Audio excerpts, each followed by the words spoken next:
I opened Lily's door, and the sound that came out of her wasn't regular. Crying. It was a kettle left too long on the stove, and before I could say a word, she collapsed into me and held on like I was the last rung on a ladder. Then I saw the faint oval bruise tucked under her sleeve, and my stomach went cold. And right then, Judge Cole Harrington stepped into the doorway with his keys still in his hand, and that careful voice men use when they want to stay in control. "What's going on?" he asked, and I didn't let go of his daughter, because I already knew the answer he didn't want to hear. I said, quiet but steady, "We need to talk," and in that second, all the little decisions I'd been making for weeks lined up like dominoes. Because you don't ignore a child who used to sing to the dog, now moving around the house like a radio with bad reception. You don't ignore a toothbrush with bristles splayed backward from throwing up. You don't ignore the way Lily flinched when her stepmother's shadow crossed the floor and pretended it was a draft from the window. You know what I mean? I'd been in that big lake house 4 years. Folks called me Miss Carter or Marilyn if they wanted to remind me where I stood. And Serena, the pediatrician wife with the perfect hair and the fundraiser smile, had a way of talking like everything she said was research-backed and heaven-approved. But the little things kept telling on her: the timing of Lily's stomach bugs, the bedtime medicine that showed up when there weren't symptoms that made sense, the posts online about being a warrior, mama with lighting so good it felt like a set. I'm a black woman who cleans rich people's houses, and I know what rooms try to hide, and I also know how quickly a voice like mine gets dismissed when it goes up against a white coat and a perfect bio, so I didn't run my mouth.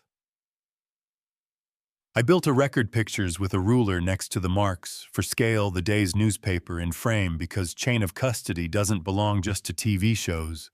A notebook with dates when Lily was sick, lined up with Serena's curated sympathy, and tucked away 2 tiny cameras where nobody ever looks, one in a smoke detector the contractor never reattached, right one in a teddy bear that matched the playroom rug. That morning I held Lily and felt her breath hit my collarbone in hot little bursts, and when Cole opened his arms and she didn't move when she gripped my shirt and whispered, she said, "If I tell you, you'll send me away like Mommy." I watched something crack in that man, a hairline but growing, and he looked from his child to me like he'd walked into a courtroom where the rules suddenly didn't belong to him. He tried reason like it was a life raft. Serena's a doctor, she'd see it if something was wrong. And I said, "I see what happens under the beds." Not to be smart, just to say the truth out loud. And I asked Lily if she wanted to tell him what she told me, and it came out in small pieces, the pinches where nobody would see the drops in the juice that made her dizzy. So there'd be a rescue to post about the whisper, that if she'd been a better daughter, her mother might have fought harder to live. And I saw Cole put his hand on the bedpost, like he needed wood to keep him upright. Then the front door opened downstairs, and Serena's voice floated up, bright as a commercial boo. I brought croissants, and Lily's fingers dug into me, and I kissed her hair and said, "Bathroom locket. Don't come out until you hear my voice," and she nodded and went. And I turned to Cole and told him, "We're about to see who she is when there's no audience." Serena walked in with a smile that asked to be graded, saw me between her and the bathroom, and paused just a fraction before the mask snapped back. "Where's my princess?" she said. "She's not misbehaving again, is she?" And that word misbehaving made something in me click, because that's how this works. You rename harm as discipline and call it love. And Cole said formal, like he'd say it from the bench, "We need to talk about Lily." And Serena laughed lightly. Kids in grief tell stories. Marilyn should know better than to feed into it. And I said, "Miss Carter, not because I cared about the title, but because respect isn't a faucet she gets to turn on and off then." I laid out what I'd seen 3 doctors in 6 months with 3 diagnoses that couldn't live in the same little body, At once forged signatures on prescriptions that said, as needed, like a blank check, pharmacy fills, that didn't match chart notes. And Serena tried to regain the upper hand, the way people like her always do by reaching for insult. She's unstable, Cole. Look at her, she thinks she's a detective. And I took a breath and pulled a small clear bottle from my tote and held it so the light caught the label with Lily's name. Non-therapeutic dosing of an anxiolytic in a minor without consent, I said. And I found 4 more just like it. And Cole said her name once, no judge in it, just a father. And she started spinning a web pressure. You don't understand the pressure. I'm under your work, the debt from the treatments. I was trying to keep everything from falling apart. And while she tried to make motive into mercy, I turned my phone toward him and hit play on a 6-week mosaic of his own house timestamps in the corner. Serena checking the hall twice, stirring the glass. Smiling too softly as she handed it off, and she snapped her head at me. You bugged my house, and I said, I put truth where it could be found, and she threw her last dart. It's illegal, you can't use it, I'll sue, and I said, you won't have time because footsteps were already on the stairs. Not the frantic kind, the kind that belong to people who know what they're doing. The county attorney, 2 Maple Ridge officers, Dr. Flores from the hospital ethics board, and suddenly the air changed, like the house finally took a breath it had been holding since Christmas.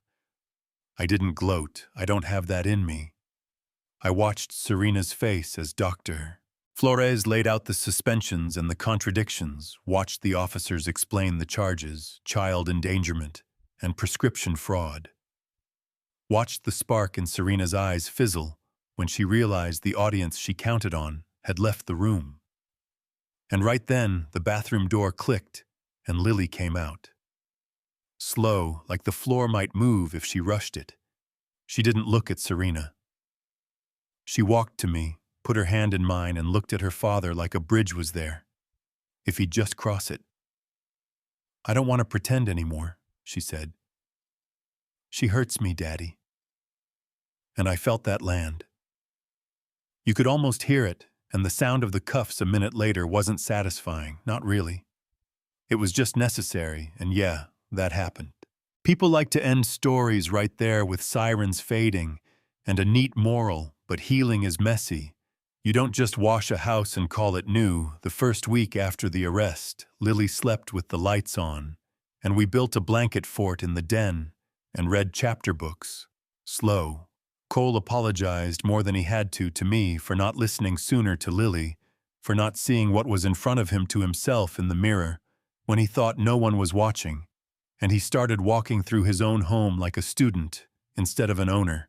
Which honestly is how a lot of men learn, you know what I mean.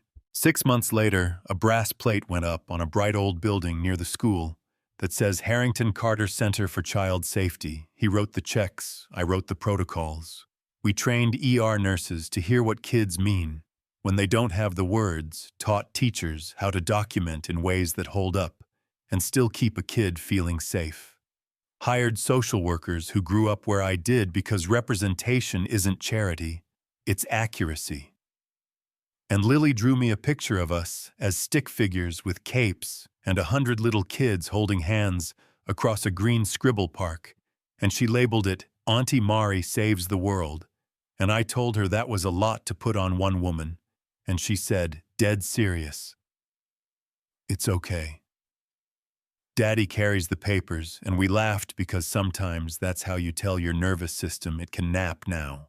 I know some of you will ask if I crossed a line with the cameras, if I should have gone straight to the police and trusted the system, and I hear you truly, but here's my truth. I buried one niece already because the adults around her believed the shiny person in the room, and I won't bury another child in my imagination if there's breath in me, so I did it the way a woman like me survives, careful, documented, stubborn. And when I finally opened my mouth, the evidence stood up next to me, not instead of me alongside. And that's the only way a voice like mine gets the same volume as a white coat in rooms like these. I don't hate doctors. I don't hate stepmothers. I don't hate money. I hate how power gets the benefit of the doubt, even when it doesn't deserve it, and how often the person with the mop is the first one to notice the flood.